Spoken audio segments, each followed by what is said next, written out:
The scorching summer sun beat down mercilessly on Willow Barrett's tear-streaked face as she watched the last of her belongings disappear into the back of a wagon.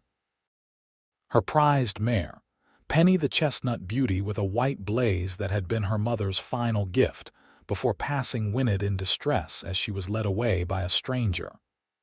Willow's heart shattered into 1,000 pieces, each shard piercing deeper than any physical wound ever could. At 21, she had just lost everything that mattered in this world, and all because her stepfather, Harold Winslow, had decided her possessions were worth more to him as quick cash than they were to her as treasured memories. "Please," Willow called out desperately, her voice cracking with emotion. "At least leave me Penny. She's all I have left of my mother." Harold turned to her, his weathered face twisted into an expression of contemptuous indifference. "Your mother's been dead 2 years, girl. That horse eats more than it's worth. Besides, I've got debts to pay, and you ain't contributing nothing to this household." Willow stood frozen on the porch of the modest ranch house outside Montezuma, Colorado. The year was 1885, and women had few rights to property. Once married, her mother's mistake had been failing to secure Willow's inheritance before she'd married Harold 3 years earlier.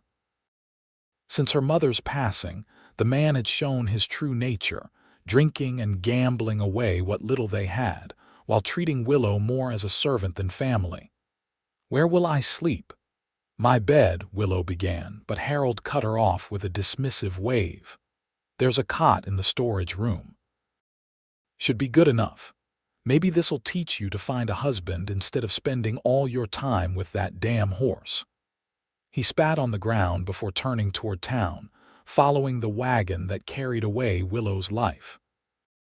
Left alone, Willow sank to her knees on the dusty porch, her simple blue calico dress pooling around her. Her golden brown hair, usually neatly braided, had come loose in her distress and now curtained her face as she sobbed. She had nothing left, not her mother's silver hand mirror, not the quilt her grandmother had made, not a single book or keepsake, and worst of all, not Penny, who had been her companion through every hardship. Miles away in Montezuma, Levi Xavier dismounted from his stallion outside the general store, his tall frame casting a long shadow in the late afternoon light. At 26, he'd made a name for himself as one of the most skilled horse trainers in Colorado territory. Dark-haired and blue-eyed with a strong jawline softened only by the hint of a smile that often played at his lips, Levi had come to town to purchase supplies before heading back to his modest but growing ranch just outside Montezuma. As he tied his horse to the hitching post, the commotion at the auction yard across the street caught his attention. It wasn't the normal auction day, but a small crowd had gathered around a wagon where a man was unloading various household items. Curiosity piqued, Levi crossed the dusty street, his spurs jingling with each step. As he approached, he noticed a beautiful chestnut mare with a distinctive white blaze being led from the back of the wagon. The horse was clearly distressed, pulling at the lead rope and whinnying as if calling for someone. "Fine piece of horseflesh," commented Thomas Miller, the livery stable owner who stood beside Levi. "Harold Winslow's selling off his stepdaughter's things. Word is he's deep in gambling debts to Silas Johnston." Levi frowned. "His stepdaughter's things, not his own," Thomas nodded grimly. "That's right. Poor girl. Lost her mama a couple years back and now this. That mare was her mother's gift to her, raised it from a foal, she did." Something cold settled in Levi's stomach. He'd never had much use for men who took advantage of those weaker than themselves, especially women and children. His own mother had raised him alone after his father had been killed in a mining accident, and he'd seen firsthand how cruel the world could be to a woman without protection. "That Winslow character he have legal right to sell her things?" Levi asked quietly, Thomas shrugged. Law says a husband gets his wife's property. I reckon he figures that extends to her daughter's things too. Not right, but that's how it is. Levi watched as Harold Winslow, a man he recognized from town but had never spoken to, started the impromptu auction. The man's eyes were bloodshot, his movements slightly unsteady. Clearly he'd been drinking. "Let's start with this fine mare," Harold called out. "Gentle as they come, but spirited too. Good breeding stock or riding horse." The mare whinnied again, her eyes wide with fear as strangers began to bid. Levi listened as the price climbed, noting how the horse grew more agitated with each call. $50, called out Silas Johnston, a known loan shark and owner of the town's largest saloon. The crowd fell silent. It was a high price, clearly meant to end the bidding. $75, Levi called out clearly, surprising even himself. All eyes turned to him. Harold's face split into a greedy grin. "Well, now seems we got ourselves a real auction. Do I hear 80? Johnston glared at Levi but nodded curtly. 80. 100, Levi countered immediately. A murmur went through the crowd. Johnston's face darkened. 110. 150, Levi said, his voice calm but firm. The silence that followed was heavy. Johnston stared hard at Levi before shaking his head and stepping back. "All yours, Xavier. Hope she's worth it." Harold looked delighted. "Sold to Levi Xavier for $150. As the mare was brought to him, Levi gently stroked her neck, whispering softly to calm her. The animal was beautiful, with intelligent eyes that seemed to search the crowd as if looking for someone. "What's her name?" Levi asked as he handed over the money. Harold pocketed the cash with unseemly haste. "Penny, I think the girl called her. Now, who'll start the bidding on this fine silver hand mirror?" For the next hour, Levi stayed and watched as item after item was sold. A delicately carved wooden jewelry box, a collection of books, a handmade quilt that clearly represented hours of loving labor. With each item, his anger grew, but so did his determination. By the end of the auction, Levi had spent nearly all the money he'd brought to town for supplies. But instead of salt, coffee, and ammunition, he had a horse, a trunk full of women's clothing, books, keepsakes, and a variety of household items. Thomas approached him as the crowd dispersed. "That was a fine thing you did, Levi, but what are you planning to do with a lady's belongings?" Levi looked toward the direction of the Winslow ranch. "Return them to their rightful owner." Thomas raised his eyebrows. "You don't even know the girl." "I know right from wrong," Levi replied simply. "Could you keep the mare at your stable for the night? I'll be back for her tomorrow." After arranging for the horse's care and storing the purchased items safely in Thomas's back room, Levi sought out Sheriff Bennett to inquire about the Winslow situation. The sheriff, a gray-haired man with a perpetually tired expression, listened to Levi's concerns with a frown. "I understand your feelings, Xavier, but the law's not clear on this matter. Technically, Harold Winslow might have been within his rights. The girl's mother didn't leave a will stating otherwise. So a man can just sell off his stepdaughter's possessions, including gifts from her deceased mother, and that's legal?" Levi asked incredulously. The sheriff sighed. "I didn't say it was right. But without clear documentation of ownership, it gets complicated. What are you planning to do?"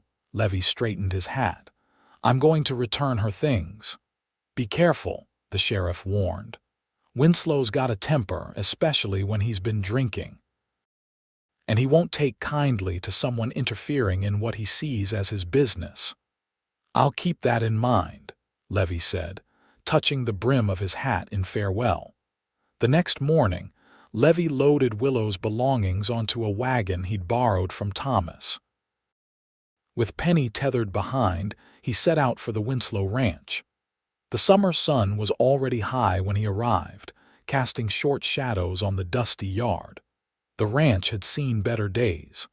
The fence needed mending, and the barn roof had patches that looked like they wouldn't keep out much rain. As Levi pulled up to the house, he noticed a young woman hanging laundry on a line.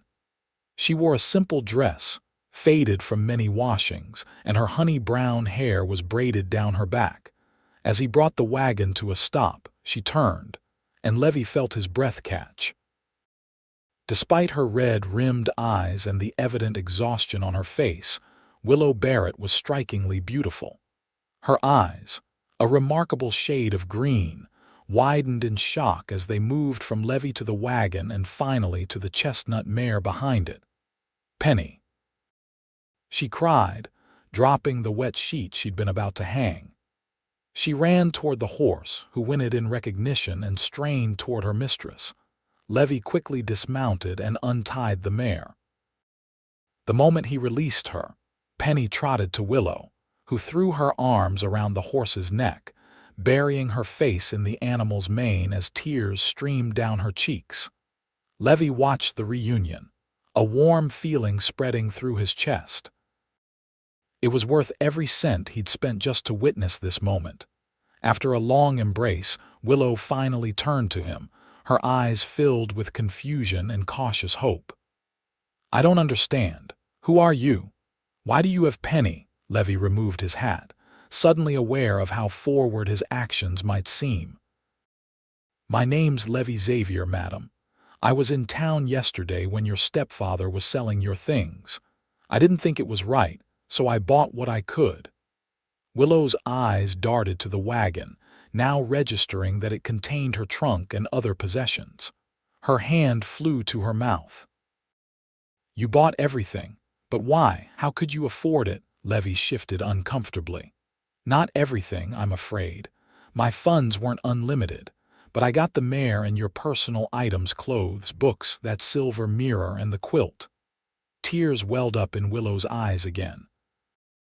"The quilt my grandmother made," Levi nodded. "I believe so. It's handmade with blue and white squares, and you're giving them back to me, just like that." Disbelief colored her voice. "They're yours," Levi said simply. "I just set things right." Willow stroked Penny's neck, seeming at a loss for words. "I can't possibly repay you. Harold took all my money too." "I'm not asking for payment, Miss Barrett," her brow furrowed. "How do you know my name, small town?" Levi replied with a slight smile. "Folks talk."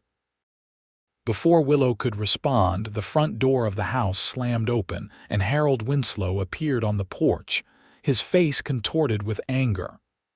"What the hell is this?" he demanded, stomping down the steps.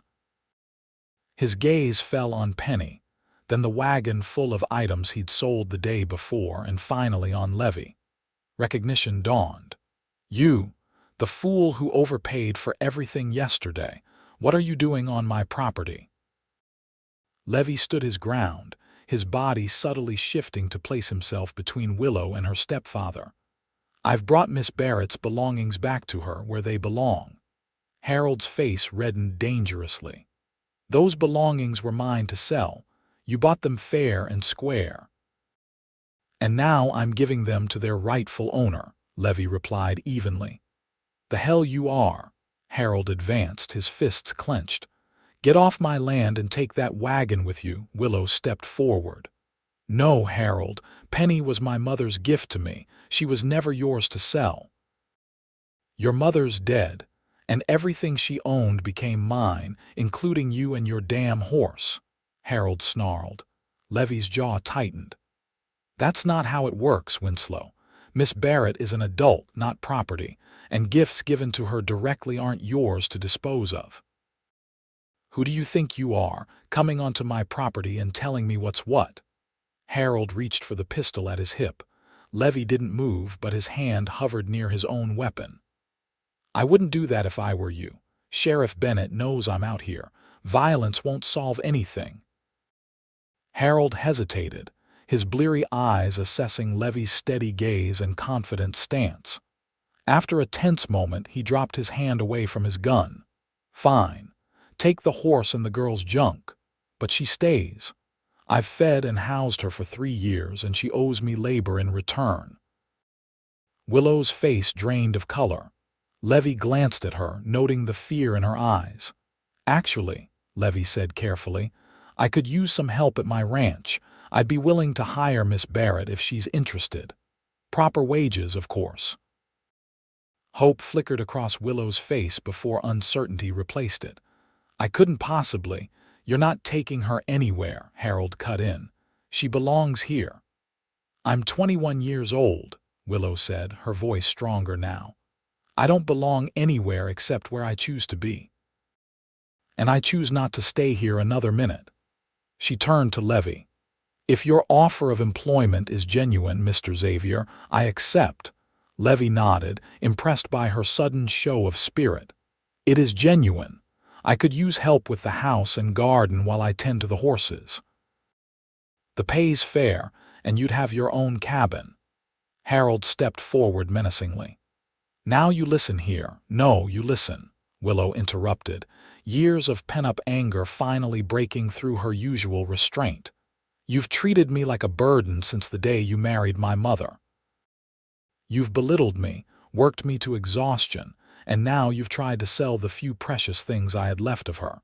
I'm leaving, Harold. Today." Harold's face twisted with rage. "If you walk off this property, don't you ever think about coming back." "I wouldn't dream of it," Willow replied, her voice surprisingly steady despite the trembling of her hands. "I'll help you gather your things," Levi offered quietly. Harold glowered at them both but seemed to realize he was outnumbered and outsmarted. With a final curse, he stomped back toward the house, slamming the door behind him. Once he was gone, Willow's brave facade crumbled slightly. "I can't believe I just did that," she whispered. Levi gave her a reassuring smile. "You did what needed doing. Now, let's get your belongings together before he changes his mind." It didn't take long. Willow had few possessions beyond what Levi had already brought back.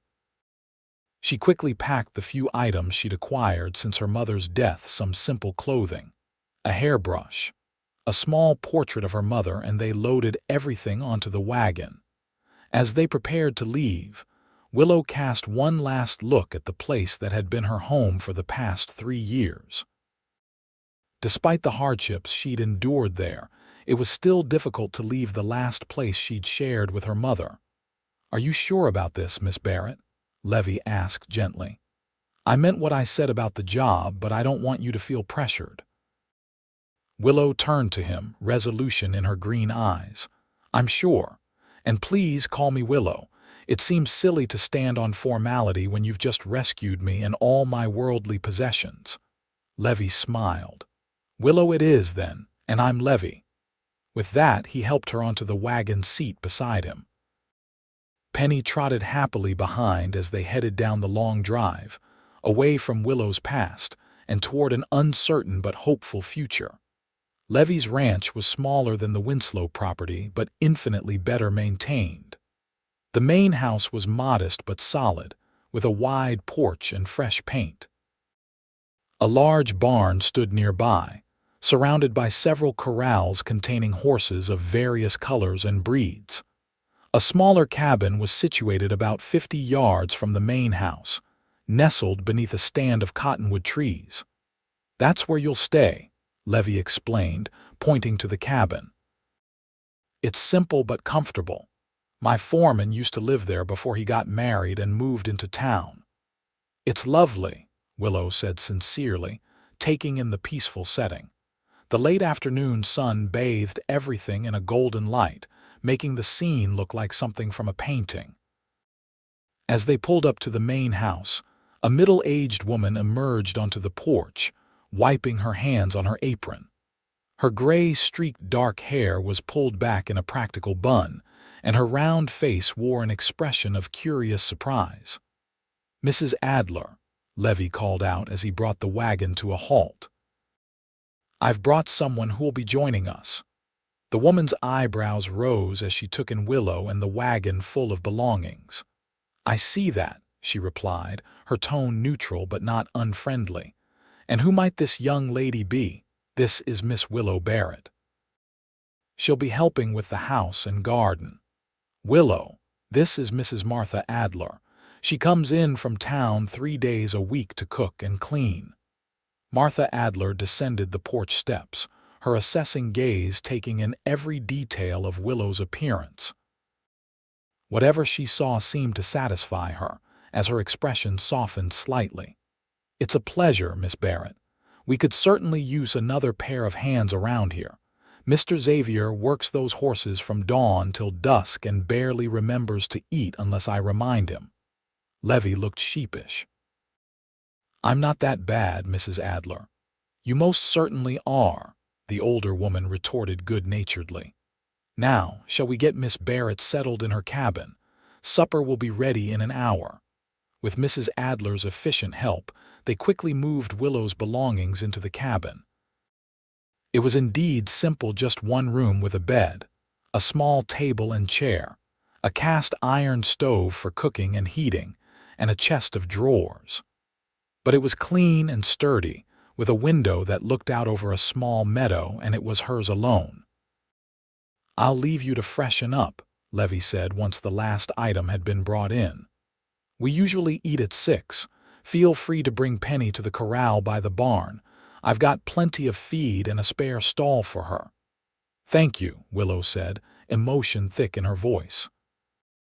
"I don't know how I'll ever repay your kindness." Levi shook his head. "No need for repayment. Just do good work and we'll call it square." After he left, Willow sat on the edge of her bed and allowed herself a moment to process the whirlwind of the past 24 hours. Yesterday, she'd lost everything. Today, thanks to a stranger's inexplicable generosity, she had her treasures back, her freedom, and a chance at a new beginning. She ran her hands over the familiar patchwork of her grandmother's quilt, now spread across her bed. It felt like a miracle to have it back.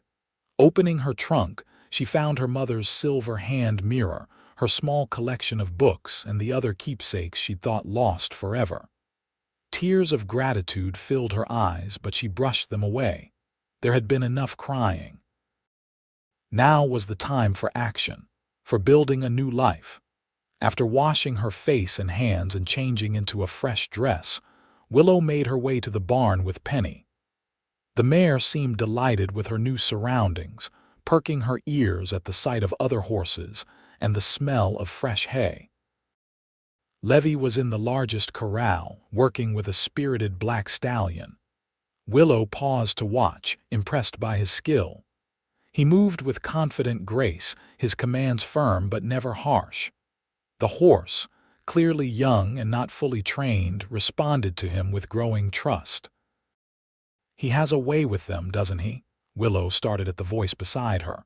A young man about Levi's age stood there, his friendly face split by a wide grin. "I'm Daniel Cooper," he introduced himself. "I help Levi with the horses. You must be Miss Barrett. Word travels fast around here." "Willow, please," she replied, extending her hand. "And yes, I suppose it does." Daniel nodded toward Penny. "That's a fine mare you've got there. Good bloodlines, I'd wager." "My mother bred horses before she married my stepfather," Willow explained. "Penny was from her last foal crop. She has Arabian blood mixed with quarter horse." "That explains her elegant build and intelligence," Daniel said approvingly. "Levi specializes in breeding and training quality horses. He's developing quite a reputation. People come from as far as Denver to buy his stock." Willow watched as Levi brought the black stallion to a smooth halt, then dismounted and patted the animal's neck in approval. When he noticed them watching, he handed the horse off to a stable boy and walked over. "I see you've met Daniel," he said, removing his gloves. "Yes, he was just telling me about your horse business," Willow replied. "It's impressive." Levi ducked his head modestly. "We're making progress. Started with just 3 horses 4 years ago. Now we've got 22 with 5 new foals expected next spring." Daniel grinned. "And each one better than the last. Levi's got an eye for good breeding stock. Speaking of which, Levi said, looking at Penny appreciatively. "Your mare would make a fine addition to our broodmare band if you were ever interested in breeding her." Willow stroked Penny's neck thoughtfully. "I've actually always wanted to breed her. My mother said she had exceptional conformation." "Your mother had a good eye," Levi commented. "Why don't we get Penny settled in, and then we can head up to the house for supper? Mrs. Adler doesn't take kindly to tardiness at mealtime." After ensuring Penny was comfortable in her new stall, with fresh hay and water, they walked together toward the main house. The setting sun cast long shadows across the yard, and a gentle breeze carried the scent of pine from the nearby woods. "It's beautiful here," Willow said, breathing deeply. Levi nodded. "It is. I was lucky to find this place when I did. Previous owner was moving to California and practically gave it away."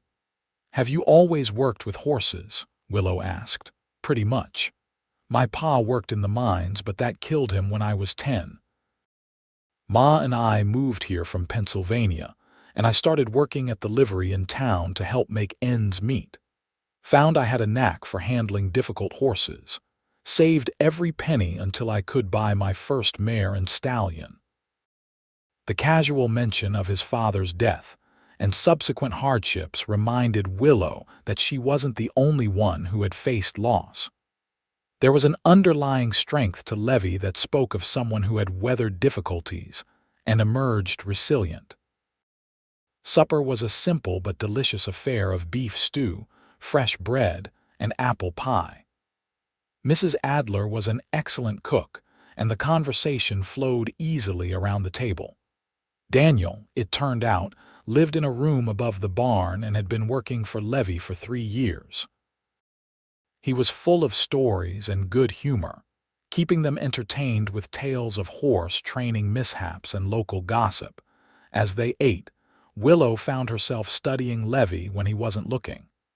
There was something compelling about him beyond his handsome features. Perhaps it was the quiet confidence he exuded, or the kindness evident in his interactions with everyone around him. Whatever it was, she found her gaze drawn to him again and again. After dinner, Mrs. Adler packed up her things to return to town, where she lived with her widowed sister. Daniel excused himself to check on a mare that was showing signs of colic, leaving Levi and Willow alone on the porch as twilight deepened into night. "I should probably turn in," Willow said, suddenly aware of how improper it might seem for her to be alone with her employer in the growing darkness.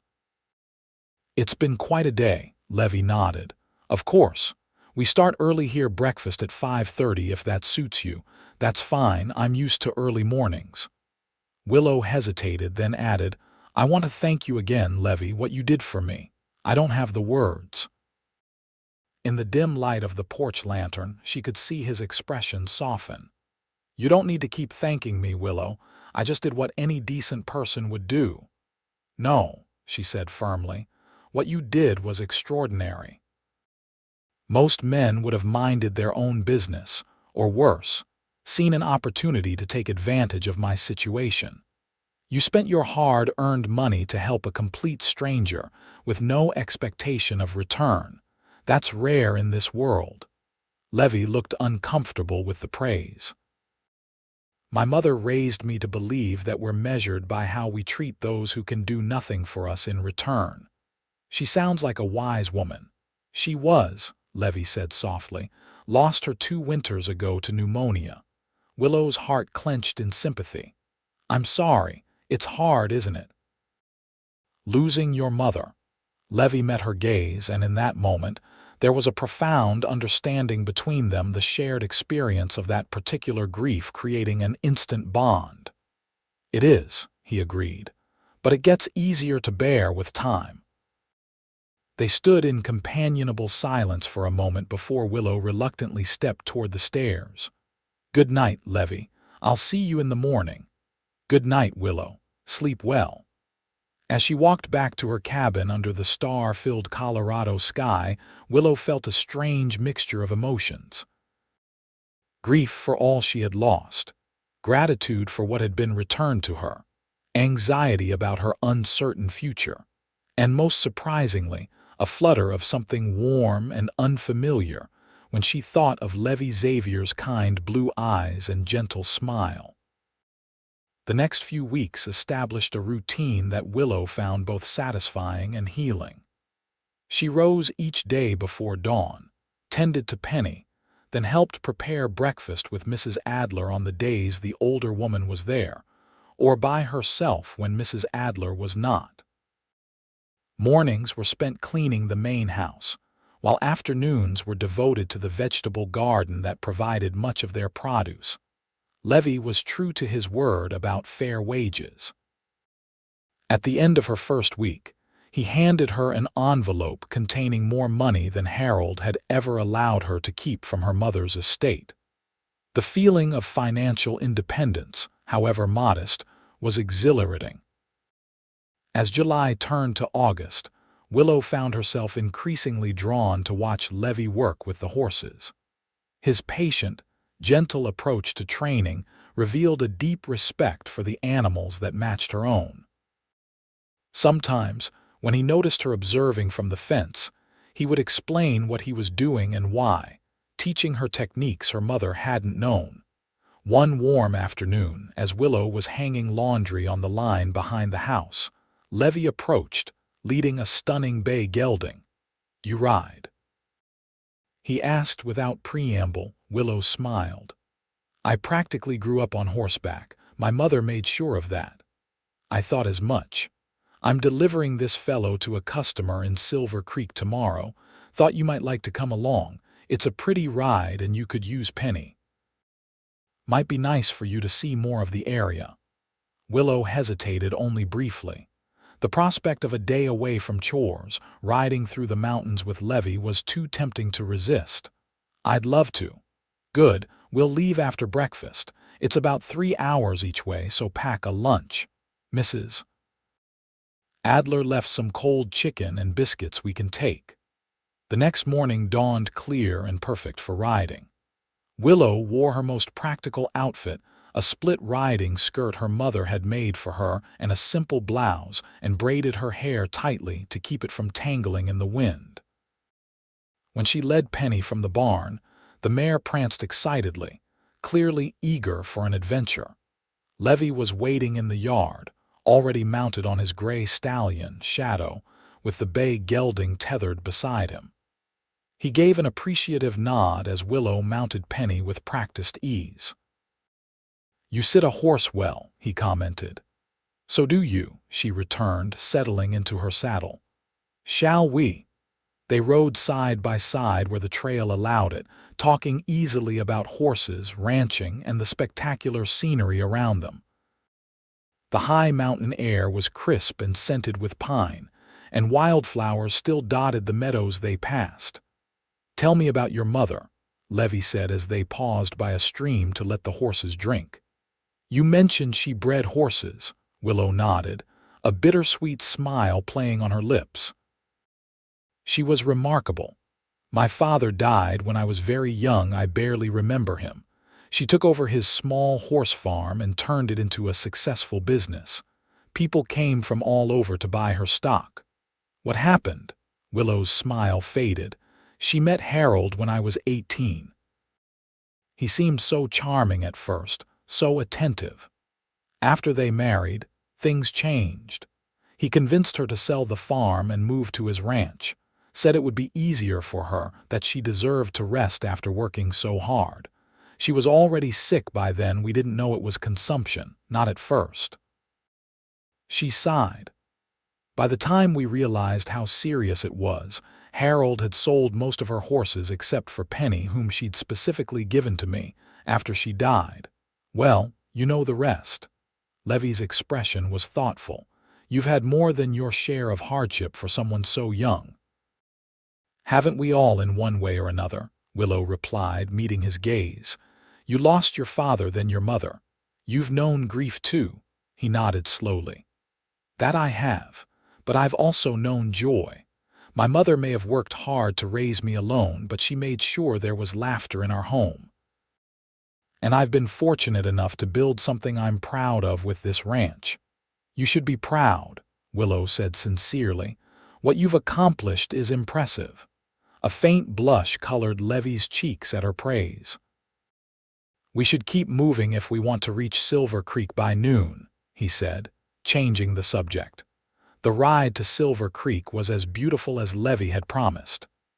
The town itself was smaller than Montezuma but charming, with a main street lined with neat storefronts and homes. After delivering the bay gelding to its new owner, a shopkeeper who planned to use the horse for deliveries, they found a shady spot by a creek on the edge of town to enjoy their lunch. As they ate, Levi told Willow about his plans for the ranch. "I want to expand the breeding program," he explained, his eyes lighting up with enthusiasm. "Focus on crossing Arabians with quarter horses for stamina and intelligence.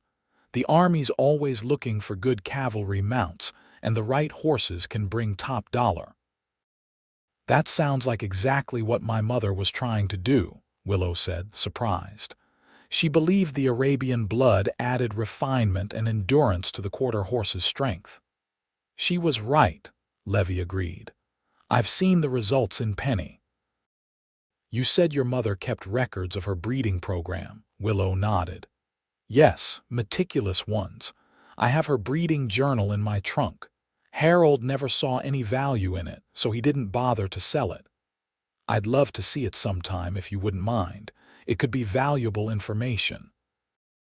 "Of course," Willow replied, pleased that her mother's work might continue to have meaning. They lingered by the creek, talking easily about horses, books they'd read, and their hopes for the future. Willow found herself laughing more than she had in years. There was something about Levi that made her feel safe and understood. He listened when she spoke, really listened, as if her thoughts mattered to him. As they were preparing to head back to Montezuma, a commotion near the saloon caught their attention. A familiar figure stumbled out the swinging doors, clearly intoxicated and arguing loudly with someone inside. "Harold," Willow whispered, instinctively shrinking back. Levi followed her gaze and frowned. "Let's go. We can take the back road out of town," but it was too late. Harold had spotted them and was weaving his way in their direction, his expression darkening when he recognized Willow. Well, he slurred, coming to an unsteady stop before them. "If it ain't my ungrateful stepdaughter and the cowboy who stole her away." "We were just leaving, Mr. Winslow," Levi said firmly, positioning himself slightly in front of Willow. Harold's bloodshot eyes narrowed. "Bet you think you're quite the hero, don't you, Xavier, rescuing the damsel in distress?" He leered at Willow. "Is that how you're earning your keep, girl?" Warming his bed, Willow felt her cheeks burn with humiliation and anger. "That's enough, Harold." "I believe the lady asked you to stop," Levi said, his voice dangerously quiet. Harold sneered. "Lady, she's nothing but a—" He never finished the sentence. Levi's fist connected with Harold's jaw, sending the older man sprawling into the dust. A small crowd had gathered, watching the confrontation with interest. "Apologize to Miss Barrett," Levi demanded. Harold spat blood onto the ground. "Go to hell."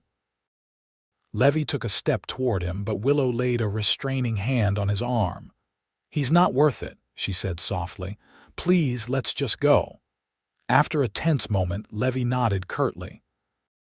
He helped Willow mount Penny, then swung up onto Shadow, both of them ignoring Harold's continued stream of obscenities from the ground. As they rode away, Willow's hands trembled on the reins. The encounter had shaken her more than she wanted to admit.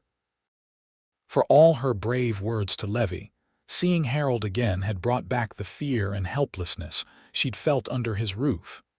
They rode in silence for a while, the beauty of the late afternoon doing little to dispel the dark cloud that had settled over them. Finally, Levi spoke. "I'm sorry about that," he said. "I shouldn't have lost my temper." "You were defending my honor," Willow replied, Most women would consider that chivalrous. A small smile tugged at Levi's lips. Still, I don't usually solve problems with my fists. My mother would be disappointed. I think she'd understand this time, Willow said. Then, after a pause, thank you for standing up for me. Levi looked at her, his blue eyes serious. Always. That single word spoken with such quiet conviction sent a warm flutter through Willow's chest. The realization struck her suddenly and with startling clarity. She was falling in love with Levi Xavier. The thought was both exhilarating and terrifying. Back at the ranch, they cared for the horses in companionable silence, both lost in their own thoughts.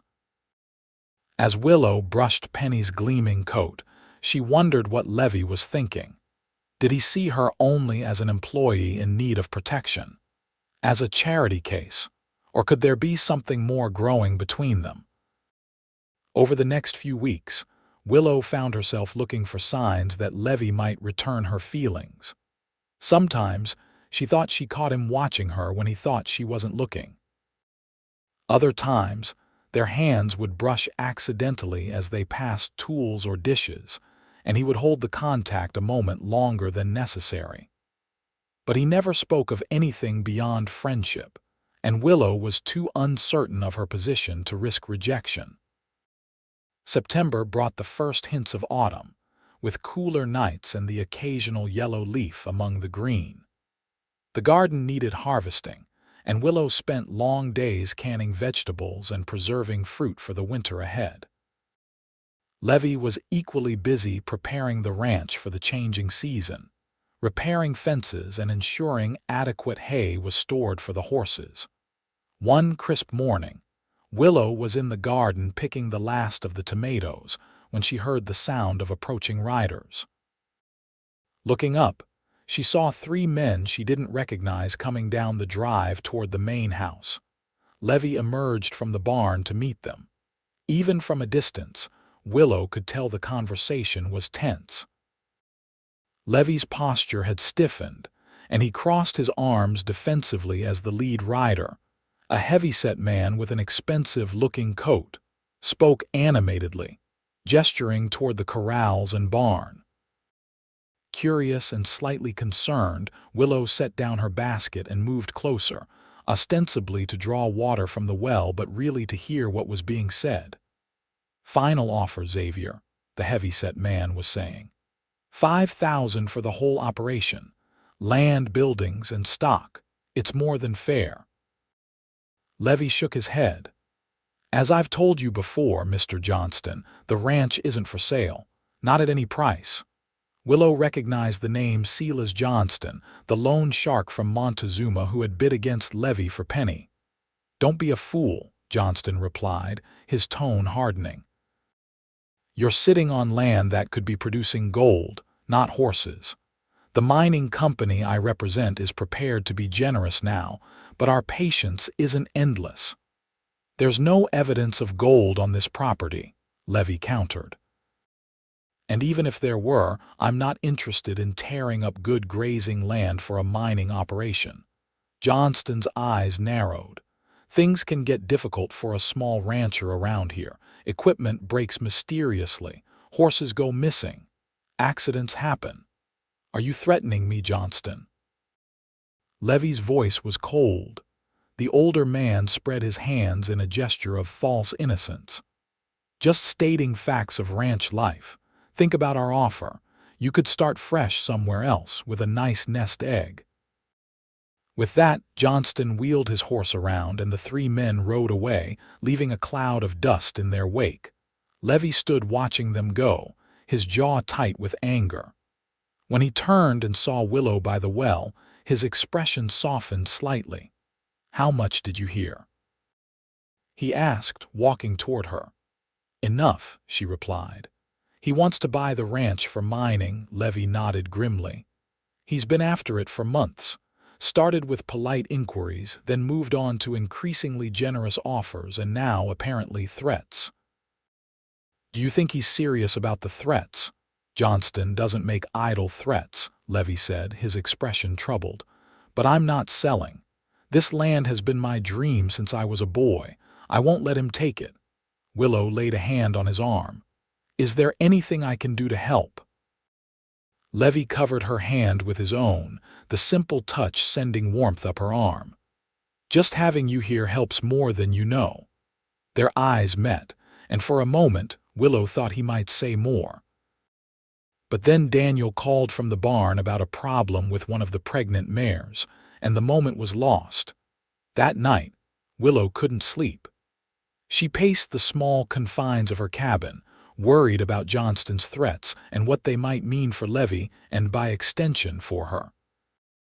In the short time she'd been at the Xavier ranch, it had become more of a home to her than the Winslow place had ever been. The thought of losing it, of having to start over yet again, was deeply unsettling. Around midnight, restless and unable to quiet her mind, she decided to check on Penny. Sometimes grooming the mare helped calm her thoughts. Wrapping a shawl around her shoulders against the night chill, she made her way to the barn. The structure was quiet and shadowy, lit only by a single lantern left burning low for night checks on the horses. Penny nickered softly in greeting as Willow approached her stall. The other horses dozed peacefully, their rhythmic breathing a soothing counterpoint to Willow's troubled thoughts. She had just begun to brush Penny when a noise at the barn door made her freeze. It wasn't the usual creak of the hinges, but a stealthy, deliberate sound, as if someone were trying to enter unheard. Heart pounding, Willow quickly extinguished her lantern and pressed herself into the shadows of Penny's stall. Through the darkness, she could make out two figures slipping into the barn. They carried lanterns of their own but kept them shuttered to minimal light. "Johnston said burn the whole place," one voice whispered. "Start with the hay storage." "What about the horses?" the second man asked. "Not our problem. Should teach Xavier a lesson about being stubborn." Cold terror gripped Willow as she realized what was happening. Johnston hadn't wasted any time implementing his threats. These men were going to set fire to the barn with 22 valuable horses inside, including her precious Penny. She had to warn Levi, but to reach the house, she'd have to get past the intruders. As she tried to decide what to do, Penny sensed her fear and began to stamp nervously. The sound immediately drew the attention of the would-be arsonists. "Someone's in here," the first voice hissed. Willow knew she had no choice. Throwing caution aside, she burst from the stall and ran for the barn door, shouting at the top of her lungs. "Fire! Help, Levi!" She heard cursing behind her as the men realized their plan was discovered. One lunged for her, catching the edge of her shawl, but she twisted free and kept running toward the house, screaming for help. Lights appeared in the windows of the main house, and moments later, Levi burst onto the porch, rifle in hand. Daniel emerged from his room above the barn, similarly armed. "Willow, what's happening?" Levi called, running toward her. "Men in the barn," she gasped. "They were going to set fire to it, Johnston's men." Levi's expression hardened. "Daniel, check the barn. I'll go after them." Even as he spoke, two shadowy figures could be seen fleeing across the pasture toward where they'd presumably left horses. Levi raised his rifle and fired a warning shot into the air. "That's far enough," he shouted. "The next one won't miss." The figures hesitated, then continued running. Levi fired again, this time aiming at the ground near them. One of the men stumbled and fell, while the other disappeared into the darkness. By now, other ranch hands who lived in the bunkhouse had been roused by the commotion and were converging on the scene. Levi directed two of them to apprehend the fallen man while he checked on Willow. "Are you hurt?" he asked urgently, his hands gentle on her shoulders as he looked her over for injuries. She shook her head. "I'm fine. I couldn't sleep and went to check on Penny. That's when I heard them come in." "Thank God you were there," Levi said fervently. "If they'd succeeded—" He didn't need to finish the thought. They both knew what a fire could do to a barn full of hay and horses. The captured man turned out to be a drifter Johnston had hired in town, promising him $50 to teach Xavier a lesson. The sheriff was summoned from Montezuma, and by dawn, the would-be arsonist was safely in jail, having confessed everything and implicated Johnston in the plot. As they sat at the kitchen table hours later, exhausted but too keyed up to sleep, Levi looked at Willow with newfound respect. "You saved this ranch tonight," he said quietly. "You risked your own safety to warn us." Willow met his gaze steadily. "This is my home too. I couldn't let anything happen to it or to you." Something changed in Levi's eyes at her words. He reached across the table and took her hand in his. "Willow." But once again they were interrupted, this time by the return of the ranch hands who'd been searching the property for any sign of the second intruder. The moment slipped away, leaving Willow to wonder what Levi had been about to say. The next few days were tense as they waited to see if Johnston would retaliate further. Sheriff Bennett had questioned the saloon owner but lacked sufficient evidence to arrest him for the attempted arson. Johnston, for his part, denied any involvement and maintained a veneer of injured innocence. Despite the uncertainty, ranch life had to continue. Horses needed care, the garden needed final harvesting before the first frost, and preparations for winter couldn't wait. Willow threw herself into these tasks, working alongside Levi and Daniel with renewed dedication. One evening in late September, as Willow was returning from collecting eggs from the henhouse, she found Levi sitting alone on the porch steps, staring thoughtfully at the sunset. The fading light turned his dark hair to bronze and highlighted the strong lines of his profile. "Mind if I join you?" she asked. He looked up with a smile that made her heart skip. "I was hoping you would." Willow settled beside him, careful to maintain a proper distance despite her desire to be closer. "Beautiful sunset." "It is," he agreed, though his eyes were on her rather than the painted sky. They sat in comfortable silence for a while, watching as the brilliant oranges and pinks gradually faded to purple and then to the deep blue of twilight. The first stars were just beginning to appear when Levi finally spoke. "I've been thinking," he said, "about the ranch, about the future." "And?" Willow prompted when he paused. "And about you," he finished quietly. "About us." Willow's breath caught in her throat. "Is there in us, Levi?" He turned to face her fully, his blue eyes earnest in the gathering darkness. "I'd like there to be, if that's something you might want too." Joy bubbled up inside her, so intense it was almost painful. "I do want that," she whispered. "Very much." Levi's hand found hers, their fingers intertwining naturally. "From the moment I saw you reunited with Penny, something changed for me. You were so real. So genuine in your love for that horse, in your courage despite everything you'd been through. I found myself thinking about you constantly." "Why didn't you say anything?" Willow asked. "At first, it seemed inappropriate. You were working for me, dependent on the job I'd offered. I didn't want you to feel pressured or obligated, and then—" He hesitated. "I wasn't sure you could feel the same. You've had such hardship in your life. I thought perhaps you might need time before considering attachments." Willow squeezed his hand. "I've had feelings for you almost from the beginning. Not just gratitude for what you did, but something deeper. You're the kindest, most honorable man I've ever known." In the soft glow of the porch lantern, Willow could see Levi's expression soften with emotion. He reached up to gently trace the curve of her cheek with his free hand. "May I kiss you, Willow Barrett?" he asked, his voice low and tender. In answer, she leaned forward, closing the distance between them. Their lips met in a kiss that was both sweet and profound, a promise, a beginning, a coming home. Willow felt as though all the scattered pieces of her life were finally falling into place, here in the circle of Levi's arms. When they finally parted, both slightly breathless, Levi rested his forehead against hers. "I think I'm falling in love with you," he confessed. "I think I'm already there," Willow replied, her heart too full for anything but honesty. The smile that lit his face was like sunrise after the longest night.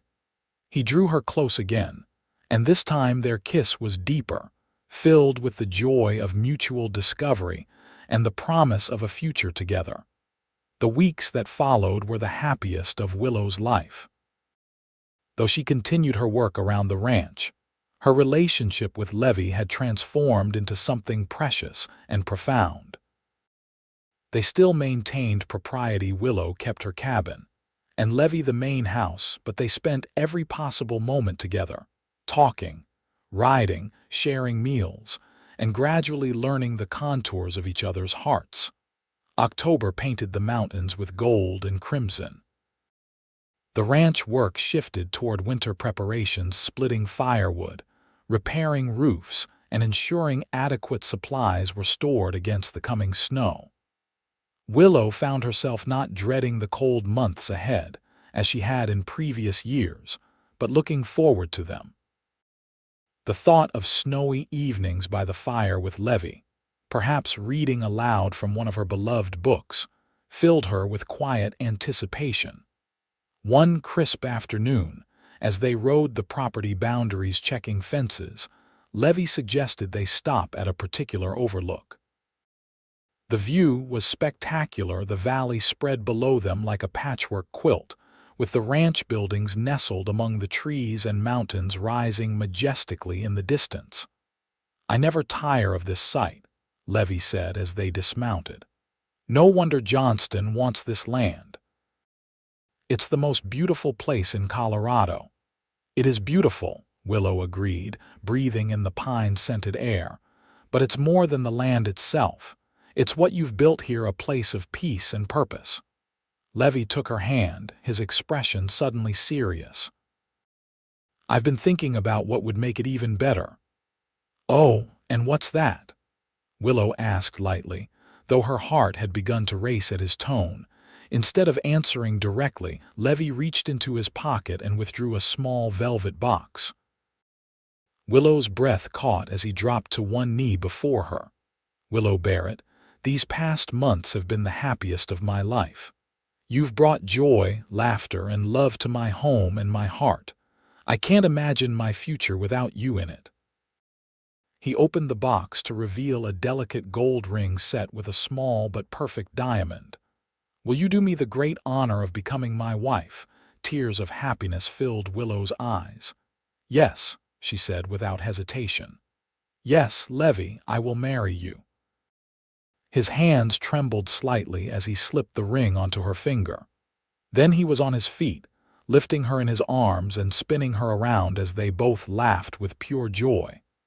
When he set her down, he kissed her with such tenderness that fresh tears spilled down her cheeks. "Don't cry," he murmured, wiping them away with his thumbs. "I'm just so happy," she explained. "I never thought I could feel this way, so complete, so cherished." "You deserve all that and more," Levi said fervently, "and I intend to spend the rest of my life making sure you know it." They decided on a Christmas wedding, small and intimate, with just their closest friends in attendance.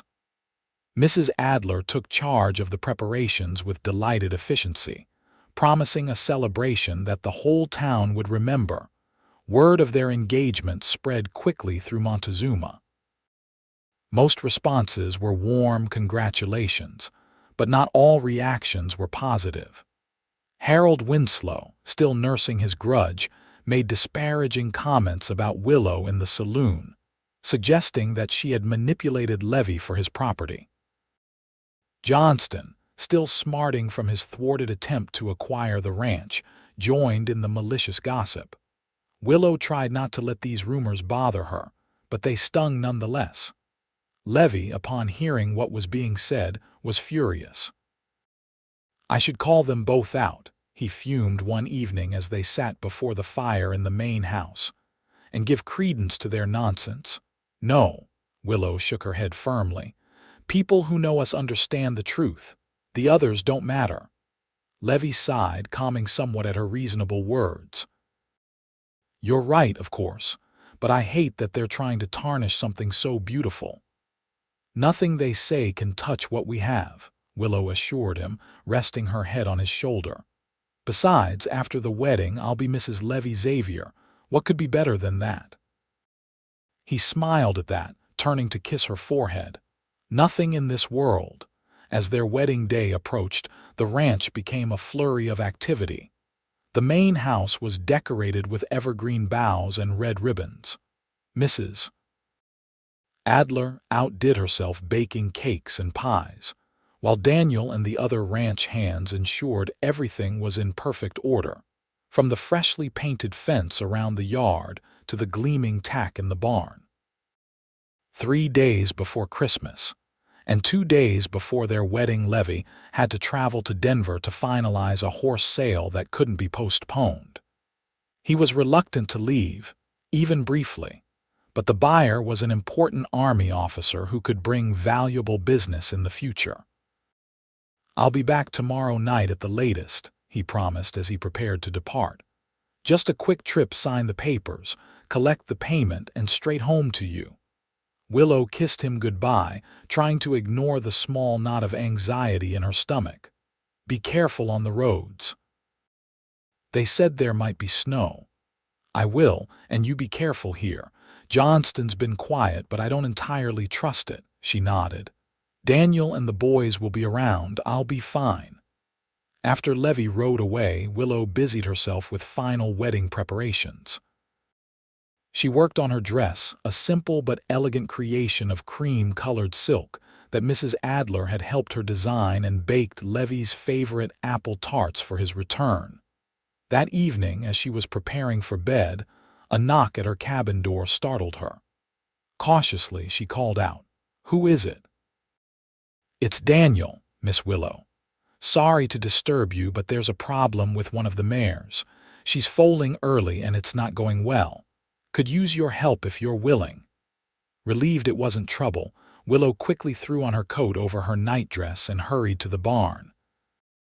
It was dark inside, much darker than usual, with only one lantern burning low at the far end. "Daniel," she called, suddenly uneasy. "Where are you?" A figure stepped from the shadows, but it wasn't Daniel. Harold Winslow stood there, a cruel smile twisting his features. Behind him, partially hidden in the darkness, was another man Willow recognized as one of Johnston's associates. "Hello, stepdaughter," Harold said mockingly. "Quite the little princess you've become, haven't you? About to marry the richest horse breeder in the county." Willow backed toward the door. "What have you done with Daniel? Where are the ranch hands? Your precious cowboy protectors are out chasing wild geese," the second man said with a smirk. "Got a report of rustlers on the north boundary. They'll be gone for hours." Harold took a menacing step forward. "We just want to talk, Willow, about old times, about family obligations." "We have nothing to discuss," Willow said, trying to keep her voice steady despite her racing heart. "You lost any claim to family when you sold my mother's gifts to me." "That's where you're wrong," Harold replied, his tone hardening. "You owe me. Your mother's care during her illness cost me plenty, and you repaid me by running off with that cowboy." "What do you want?" Willow demanded, though she feared she already knew. Johnston's man spoke up. "We want Xavier's ranch, and you're going to help us get it." "Never," Willow declared. Harold lunged forward suddenly, grabbing her arm with bruising force. "You don't have a choice. You're coming with us.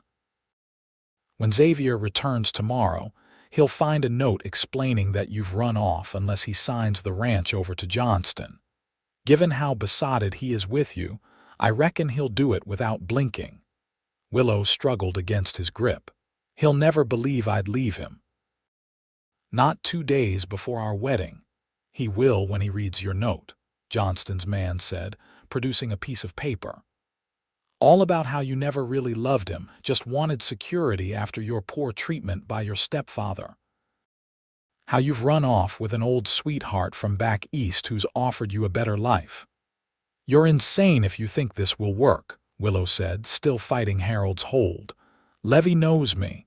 He'll know this is a lie. Maybe, Harold conceded.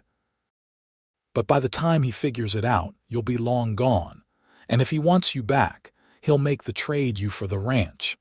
Terror and fury battled within Willow. As Harold began dragging her toward the barn door, she made a desperate decision. With all her strength, she brought her heel down on his instep while simultaneously twisting in his grip and clawing at his face. Harold howled in pain, loosening his hold just enough for Willow to break free. She ran toward the back of the barn, toward Penny's stall. If she could mount her mare, she might escape and find help. "Get her," Harold shouted to Johnston's man. "Don't let her reach the horses." Willow reached Penny's stall and fumbled with the latch, her fingers clumsy with fear. Just as she swung the door open, strong arms grabbed her from behind, lifting her off her feet. "No," she screamed, kicking wildly. "Help! Someone help me!" A hand clamped over her mouth, muffling her cries. "Shut her up," Harold ordered. "Get the rope from my saddlebag." As Johnston's man carried her struggling form toward the barn door, a shot rang out, splitting the night air.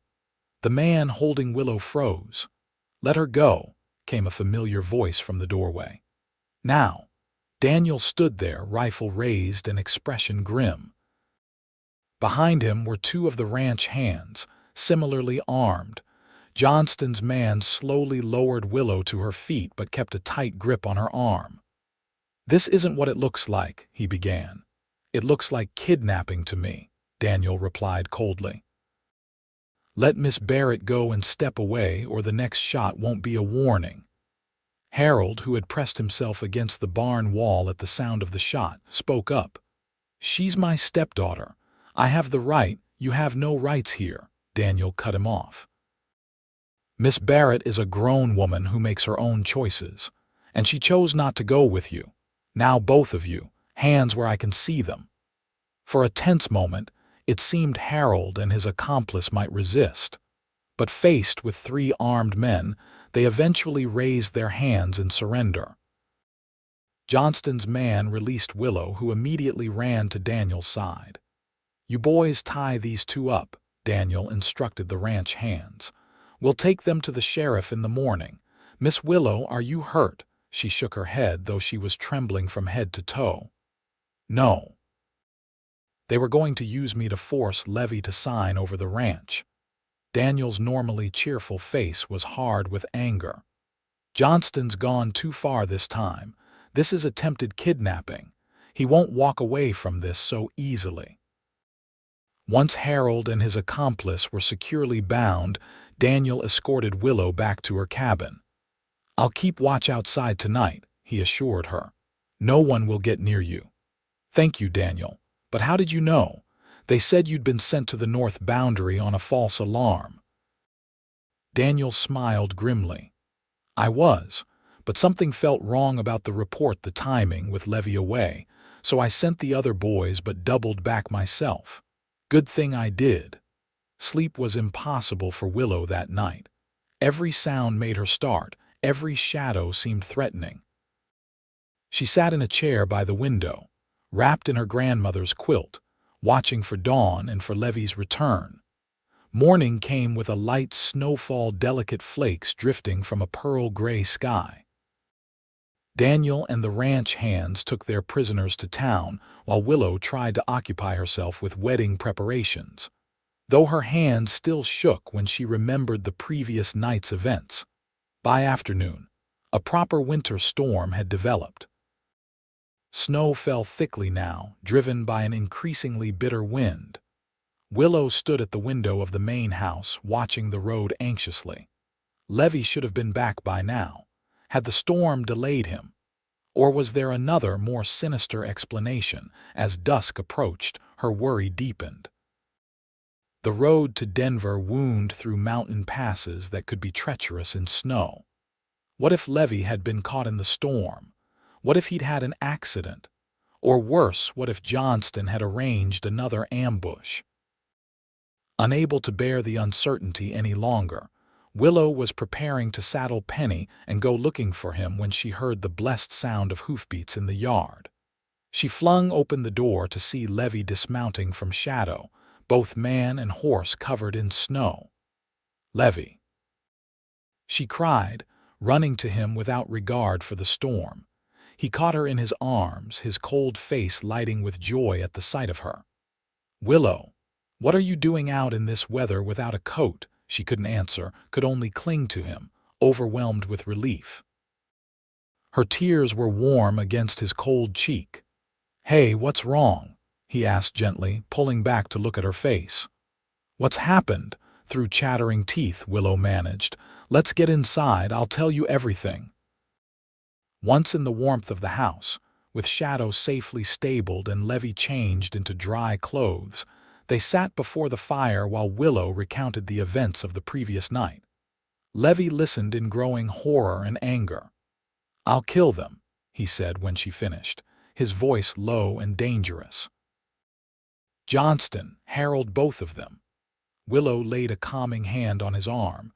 "They're in jail now. The sheriff will deal with them. What matters is that we're both safe."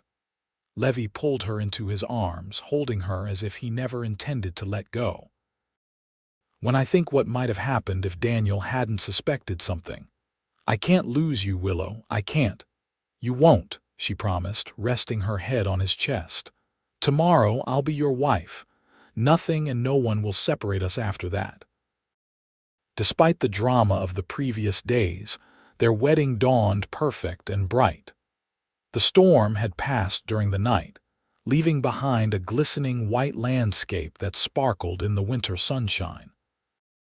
The ranch had never looked more beautiful, transformed into a wonderland of snow-draped trees and crystalline icicles.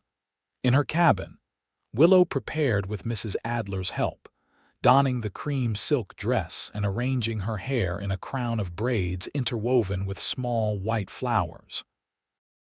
When she looked in her mother's silver hand mirror, the one Levi had bought back for her all those months ago, she hardly recognized the radiant woman who gazed back at her. "Your mother would be so proud," Mrs. Adler said softly, adjusting the simple veil. "You look beautiful, my dear." Tears threatened to spill, but Willow blinked them back, not wanting to ruin Mrs. Adler's careful work. "Thank you for everything." A knock at the door announced that it was time. Daniel, looking unusually formal in his best suit, had come to escort her to the main house, where the ceremony would take place. "Miss Willow," he said with a low whistle of appreciation when she appeared. "Levi's liable to fall over when he sees you." She laughed, feeling a wonderful lightness in her heart despite the butterflies in her stomach. "Let's hope he stays upright at least until the vows are finished." The main house had been transformed. The large living room was decorated with evergreen boughs, red berries, and white ribbons. Candles glowed warmly in the midday light, and a small gathering of friends stood as Willow entered on Daniel's arm. But Willow had eyes only for Levi, who waited for her before the fireplace with the minister from town. He looked so handsome in his new suit, his dark hair neatly combed and his blue eyes shining with love as they found hers. The ceremony was simple but deeply meaningful. They exchanged traditional vows, their voices clear and sure in the hushed room. When Levi slipped the gold band onto her finger to join her engagement ring, Willow felt as though her heart might burst with happiness. "I now pronounce you husband and wife," the minister declared. "You may kiss your bride." Levi's kiss was gentle but filled with promise. As they turned to face their friends, now officially husband and wife, a cheer went up that seemed to lift the very rafters. The celebration that followed was everything a wedding party should be, filled with good food, music, laughter, and love. Even Sheriff Bennett attended, bringing news that Harold and Johnston's man had been formally charged and would face trial in the spring. Johnston himself was under investigation for conspiracy, and it seemed his days of threatening the Xavier ranch were finally over. As the winter sun began to set, turning the snowy landscape to gold, the guests gradually departed. Mrs. Adler and Daniel shooed the newlyweds upstairs to the master bedroom, insisting they would handle the cleanup. Alone at last, Levi took Willow in his arms. "Mrs. Xavier," he murmured, smiling down at her. "I like the sound of that," she replied, reaching up to touch his beloved face. "I have a wedding gift for you," he said, leading her to the window. From there, they could see the small cabin where Willow had lived these past months. But something was different. A covered walkway now connected it to the main house. "I thought you might like to use the cabin as your personal space for reading or writing or whatever you wish. But now, there's a way to move between our home and your sanctuary without braving the weather." Touched by his thoughtfulness, Willow kissed him tenderly. "It's perfect, thank you." "I have one more surprise," Levi said, his eyes twinkling with excitement. He led her to the bedroom window which overlooked the corrals. There, in the largest one, was a magnificent black stallion she'd never seen before, clearly an Arabian by his fine head and arched neck. "He's from the army officer I met in Denver," Levi explained. "A gift in gratitude for the cavalry mounts I've provided. His bloodlines are exceptional. I thought, perhaps you might like to start breeding Penny as your mother would have wanted. This fellow would be a fine match for her." Tears of joy filled Willow's eyes. "Oh, Levi, it's the most wonderful gift. Yes, I'd love to continue my mother's work." He brushed a tear from her cheek. "I want to give you everything that brings you joy. Today, tomorrow, and for all the days of our lives." "You already have," she whispered, drawing his face down to hers. "You've given me back what I thought was lost forever, not just my possessions, but my sense of home, of belonging, of being truly loved." As their lips met in a kiss that sealed their vows and promised a lifetime of love, Willow knew that her journey had come full circle. From loss had come finding, from despair, hope, from a cruel twist of fate, the greatest blessing of her life. Outside, snow began to fall again, soft and gentle. In the barn, Penny whickered to the new stallion, perhaps sensing the adventures that lay ahead. And in the warm sanctuary of their home, Levi and Willow Xavier began their life together, bound by love that had proven itself stronger than greed, cruelty, or loss, a love that would sustain them through all the seasons to come. 2 years later, on a warm spring morning, Willow sat on the porch of the Xavier ranch, watching Levi work with a spirited young colt in the corral. The colt was the first offspring of Penny and the Arabian stallion, whom they'd named Midnight. He had inherited his sire's proud bearing and his dam's intelligent eyes, and Levi was certain he would fetch a premium price when the time came to sell him. But that was still in the future. For now, Willow was content to enjoy the sight of her husband doing what he loved best. At her feet, their 10-month-old son, James, played with wooden blocks, occasionally looking up to follow his mother's gaze toward his father. The past 2 years had brought changes and blessings in equal measure. The Xavier horse breeding program had flourished, with Willow's knowledge of her mother's techniques proving invaluable.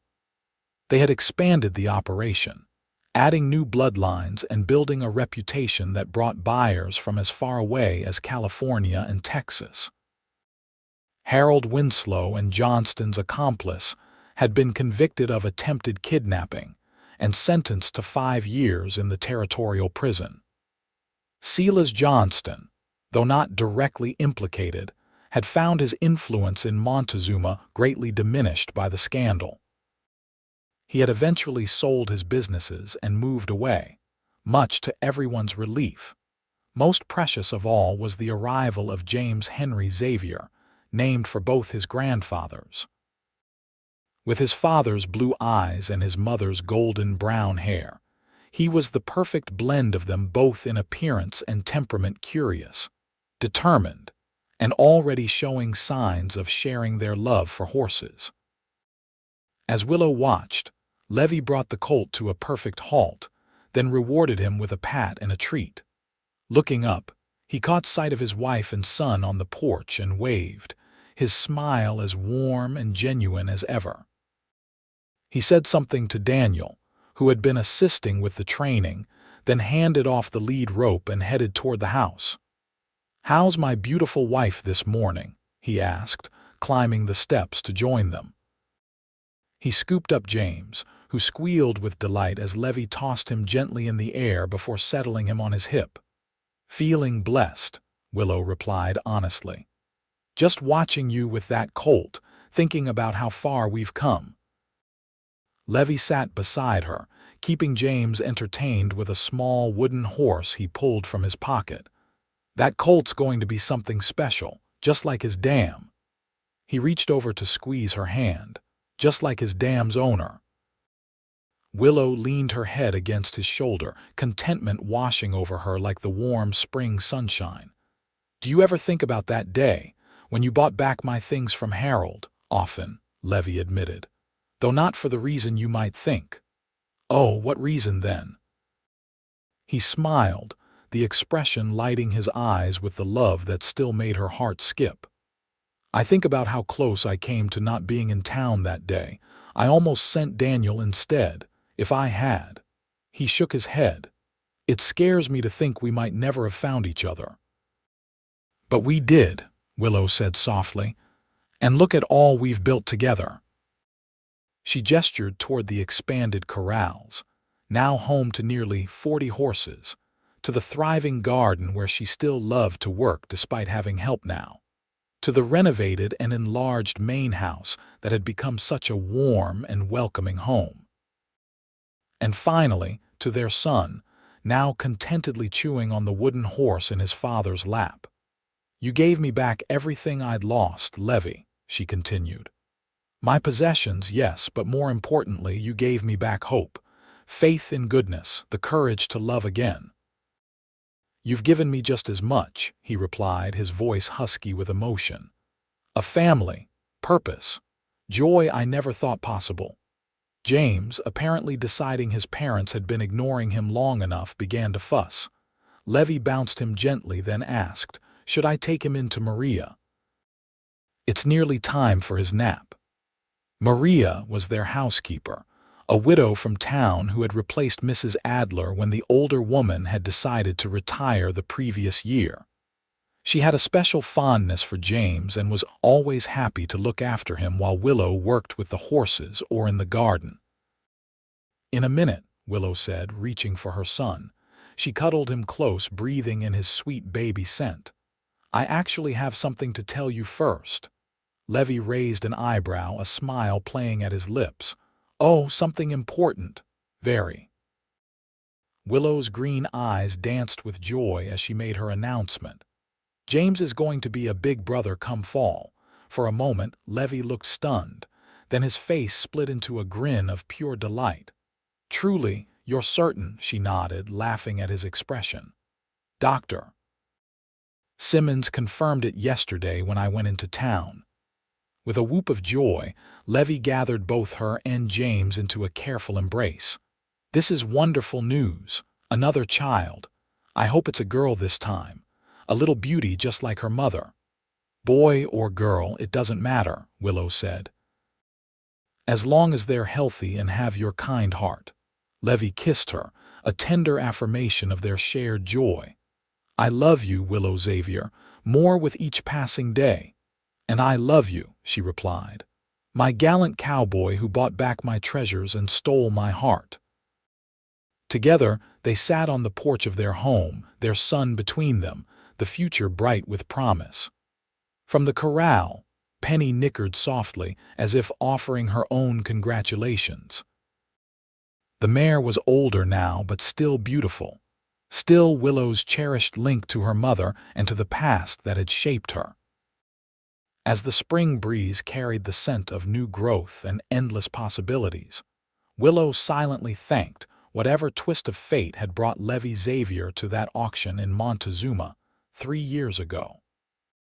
What had begun as an act of kindness from a stranger had blossomed into a love story more beautiful than she could have imagined, a story that would continue to unfold, page by page, year by year, for all the days of their lives.